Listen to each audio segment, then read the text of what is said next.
A dengue, apesar de ser velha conhecida dos pesquisadores brasileiros, impõe grandes desafios para o desenvolvimento de uma vacina eficaz.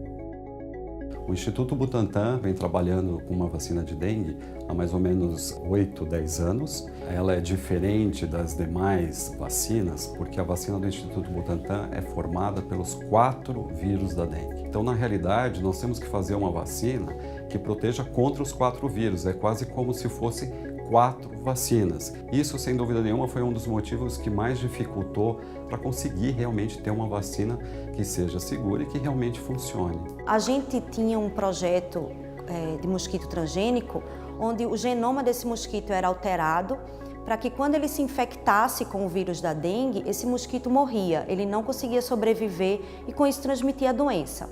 Agora o nosso foco é produzir um mosquito transgênico que morra também ao se infectar pela Zika e pela chikungunya. O surto de Zika, que se iniciou no Brasil em 2015, assustou a comunidade científica e principalmente as mulheres grávidas moradoras de locais com incidência do mosquito. Ninguém esperava o que a gente viu nos últimos 3 anos, que foi a entrada do Zika, que era um vírus que a gente inclusive vinha trabalhando com ele junto com os nossos colegas na África há anos, e ele aparentemente não estava causando problema nenhum. De repente, o variante de Zika que entra no Brasil começou a causar uma nova manifestação de doença, a síndrome congênita causada por Zika, no qual as crianças, os fetos, tiveram o cérebro praticamente destruído pela infecção dos vírus. Quando isso se iniciou no laboratório, foi uma corrida contra o tempo, porque o número de bebês nascidos com microcefalia crescia exponencialmente à época. Hoje, na verdade, temos cerca de 3.200 bebês com microcefalia causada pelo Zika vírus. Então, o que fizemos foi infectar fêmeas prenhes de camundongos ao dia 10 ou 12º de gestação com o Zika vírus isolado em nosso país.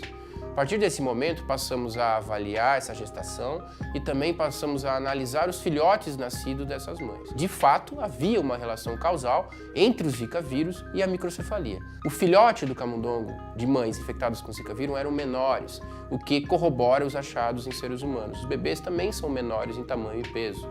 Além disso, o que nós observamos é que havia uma quantidade significativa de partículas virais no cérebro desses filhotes. O vírus é capaz de infectar células que vão dar origem aos neurônios, que sabemos são células tão importantes para o funcionamento do nosso cérebro. O meu laboratório trabalha estudando doenças que afetam o sistema nervoso, a partir de células que vêm da polpa do dente de leite. Então a gente pega essas células, faz que a gente chama de cultura de células, faz essas células entenderem que elas têm que se comportar como células embrionárias e a partir desse momento a gente consegue fazer o que a gente chama de culturas de células do sistema nervoso. O passo 2 é pegar esse tipo de célula e produzir o que a gente chama de minicérebro, que é ainda uma cultura de célula, mas elas ficam em suspensão, elas não ficam aderidas a nenhum tipo de estrutura, elas ficam soltas no meio de um líquido e à medida que a gente vai dando substâncias diferentes no meio de cultura para essas células, a gente está dizendo para elas o que elas têm que virar.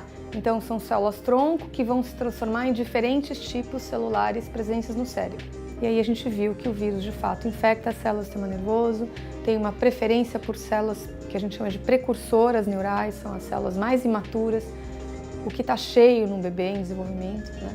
E a gente observou que o vírus fazia isso de uma forma muito rápida e muito agressiva.